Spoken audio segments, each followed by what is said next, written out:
नमस्कार, मैं मनोज कुमार। 9/11 अटैक एक ऐसा अटैक जिसमें लगभग 3,000 लोगों की मौत हो जाती है और तकरीबन 6,000 से ज्यादा लोग घायल हो जाते हैं। इसे दुनिया के सबसे खौफनाक हादसों में गिना जाता है। इस अटैक के बाद अमेरिका के लोग बाहर से आए लोगों से इतनी नफरत करने लगते हैं कि आए दिन अमेरिका में बाहरी लोगों की हत्याएं होने लगी थी। हमले का मास्टरमाइंड ओसामा बिन लादेन एक मुस्लिम था, जिसकी वजह से कई मुस्लिम तो टारगेट हुए ही, लेकिन पगड़ी और दाढ़ी की वजह से अमेरिका में सिखों पर भी अटैक होने लगे, जिसकी वजह से बहुत से सिखों ने उस समय क्लीन सेव कर ली थी और पगड़ी पहननी तक छोड़ दी थी। 11 सितंबर 2001 दिन था, मंगलवार।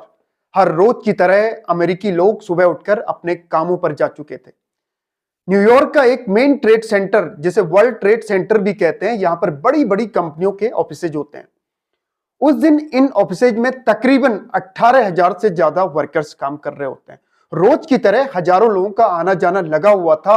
तभी 8:45 पर बोइंग 767 फुल स्पीड में बिल्डिंग के नॉर्थ टावर से टकरा जाता है, जिसमें मौके पर ही कई लोग मारे जाते हैं और कई लोग आग और धुएं के बीच फंस जाते हैं। अमेरिका के लोगों की तरह पूरी दुनिया को लगा कि शायद किसी टेक्निकल फॉल्ट या दूसरी किसी वजह से प्लेन क्रैश हो गया होगा। यहां तक कि उस समय के यूएस प्रेसिडेंट जॉर्ज बुश को जब ये खबर मिली तो वो ये समझ रहे थे कि शायद पायलट को हार्ट अटैक आया होगा, तभी ऐसा हुआ होगा। लेकिन 18 मिनट बाद दूसरा प्लेन बिल्डिंग के साउथ टावर से टकराया। बिल्डिंग में इतनी जबरदस्त आग लग जाती है कि कई लोग मौके पर ही मारे जाते हैं और कई लोग धुएं के गुबार में फंस कर ही रह जाते हैं। अब लगभग यह तो क्लियर हो चुका था कि यह कोई हादसा नहीं बल्कि एक टेरर अटैक था। इसके कुछ ही देर बाद एक तीसरा प्लेन अमेरिका के वॉशिंगटन से थोड़ी दूर रक्षा मंत्रालय यानी पेंटागन से टकराया, जिसमें तकरीबन 184 लोग मारे जाते हैं। फिर थोड़ी देर बाद एक चौथा प्लेन सैंकुले के एक खेत में जाकर क्रैश हो जाता है। अमेरिका ही नहीं बल्कि पूरी दुनिया के लिए एक शॉकिंग न्यूज थी, क्योंकि यूएस जैसी सुपर पावर के घर में घुसकर हजारों लोगों को मौत के घाट उतार देना इतना आसान काम नहीं था। इस खौफनाक हमले को अंजाम देने के लिए 19 टेररिस्ट ने 4 प्लेन हाईजैक किए होते हैं और इस पूरे हमले का मास्टरमाइंड यानी अलकायदा का चीफ ओसामा बिन लादेन अब पूरी दुनिया का मोस्ट वांटेड आतंकी बन चुका था। अमेरिका ने लादेन को जिंदा या मुर्दा पकड़ने के लिए $2.5 करोड़ का इनाम रखा था। लादेन ने मुस्लिम देशों में चल रहे झगड़ों के लिए अमेरिका और मित्र देशों को जिम्मेदार बताया था और इसी का बदला लेने के लिए अफगानिस्तान से इन हमलों को अंजाम दिया गया था। इस पूरे टेरर अटैक में जो 19 टेररिस्ट थे, उन्होंने 4 ग्रुप बनाए होते हैं। पहले 3 ग्रुप में 5-5 टेररिस्ट थे और चौथे ग्रुप में 4 टेररिस्ट थे। 19 में से 15 सऊदी अरब से थे, जबकि 2 यूएई से थे। तो वहीं एक टेररिस्ट मिस्र और लेबनान से भी था।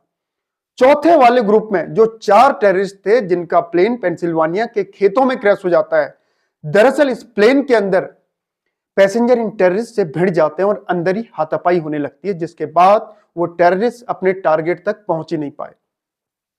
प्लेन के इन पैसेंजर्स की भले ही मौत हो जाती है, लेकिन इनकी वजह से कई और लोगों की जान बच जाती है। प्लेन के अंदर की वॉइस रिकॉर्डिंग से सारी चीजें क्लियर हो जाती हैं।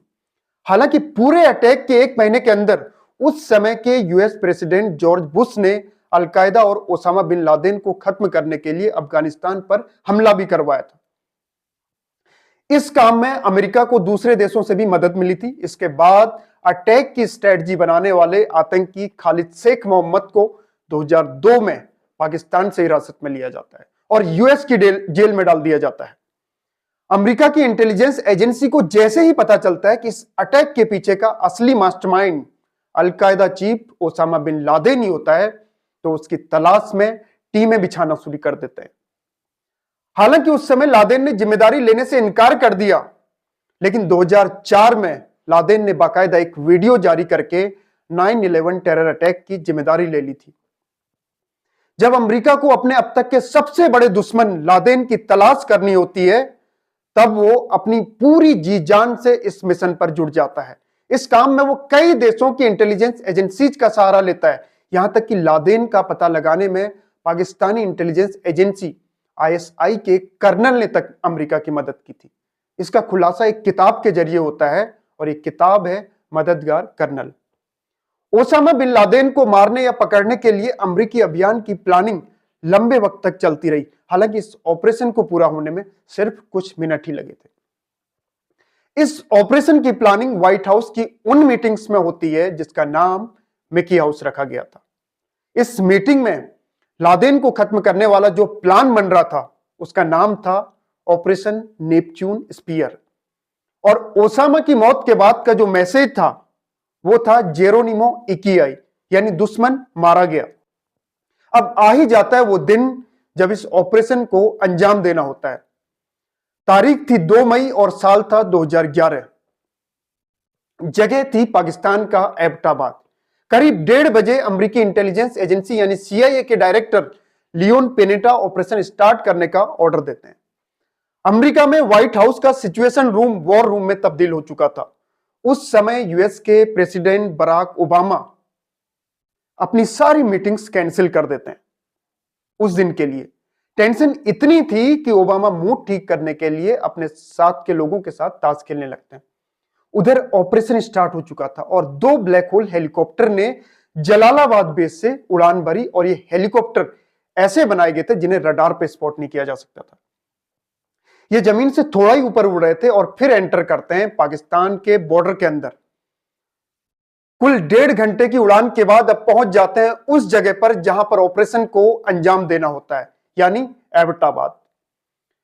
यह हेलीकॉप्टर एबटाबाद के एक बड़े से कंपाउंड में उतरने की कोशिश कर रहे थे, लेकिन तभी एक हेलीकॉप्टर की पूंछ चारों ओर मौजूद कंक्रीट वॉल से टकरा जाती है और इसी के साथ इसकी क्रैश लैंडिंग हो जाती है। दूसरे हेलीकॉप्टर ने सेफ्टी के साथ कंपाउंड के अंदर एक खेत में लैंडिंग की।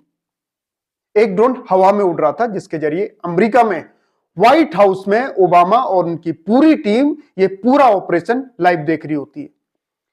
पाकिस्तान के अंदर सरकार में किसी को इस ऑपरेशन की कानो कान खबर तक नहीं थी। हेलीकॉप्टर की लैंडिंग के तुरंत बाद कंपाउंड में कमांडो का जत्था उतरने लगता है और ग्राउंड फ्लोर पर हथियारबंद एक टीम से उसका मुकाबला होता है। कमांडो सभी को मार गिराते हैं और फिर 2nd और 3rd फ्लोर की तरफ जाते हैं जहां लादेन अपनी फैमिली के साथ होता है। कमांडो जैसे ही 3rd फ्लोर की सीढ़ियों में पहुंचते हैं, लादेन अपने कमरे की तरफ भागता है, लेकिन दरवाजा बंद नहीं हो पाता। उसके कमरे का दरवाजा बंद होने से पहले ही यह पूरी टीम लादेन के कमरे में घुस जाती है। लादेन की बीवी उसके सामने खड़ी हो जाती है, लेकिन कमांडो पैर में गोली मार देते हैं। फिर आता है लादेन का नंबर। एक गोली लादेन के सिर पर मारी जाती है और दूसरी छाती पर, और इसी के साथ ओसामा बिन लादेन का काम तमाम हो जाता है। यहां से व्हाइट हाउस में मैसेज भेजा जाता है, जेरोनिमो मतलब दुश्मन का काम तमाम। कमांडो की टीम लादेन के कमरे से सभी चीजें जब्त करते हुए एक बॉडी बैग में उसकी बॉडी को बंद कर देती है। फिर अपने क्रैश हुए हेलीकॉप्टर को बम लगाकर खत्म भी कर देते हैं और पूरी टीम दूसरे हेलीकॉप्टर में बैठकर जलालाबाद वापस आ जाती है। साथ में दुनिया के सबसे खूंखार आतंकी ओसामा बिन लादेन की डेड बॉडी भी होती है। सबकी तस्वीरें व्हाइट हाउस भेज दी जाती हैं, लेकिन इसी बीच पाकिस्तान में अमेरिकी हेलीकॉप्टर क्रैश होने की खबर फैलने लगती है, जिसके बाद अब वक्त आ गया था कि इस राज से पर्दा उठाना ही होगा कि पाकिस्तान को बताए बिना उसका बॉर्डर क्रॉस करके एक बड़े ऑपरेशन को अंजाम दे दिया गया किसी दूसरे देश की आर्मी ने। लंबे वक्त तक सोच विचार के बाद ओबामा पाकिस्तान के PM सहित दुनिया के कई दूसरे नेताओं को भी फोन करके लादेन की मौत की जानकारी दे ही देते हैं। फिर पहली बार टीवी पर अमेरिकी प्रेसिडेंट ओबामा के द्वारा लादेन की मौत की घोषणा कर दी जाती है। व्हाइट हाउस के बाहर अमेरिका के लोग यूएस के नारे लगाते हुए जमा हो जाते हैं और इसी के साथ आतंकी दुनिया का एक बड़ा चैप्टर क्लोज हो जाता है और 10 साल बाद अमेरिका का 9/11 वाला बदला भी पूरा हो जाता है। अगर आपने हमारे चैनल को अभी तक सब्सक्राइब नहीं किया है तो प्लीज सब्सक्राइब कर लें और लाइक्स के साथ ही हमारा हौसला भी बढ़ाएं, ताकि हम आप तक एकदम सटीक और सही जानकारी पहुंचाते रहें। नमस्कार।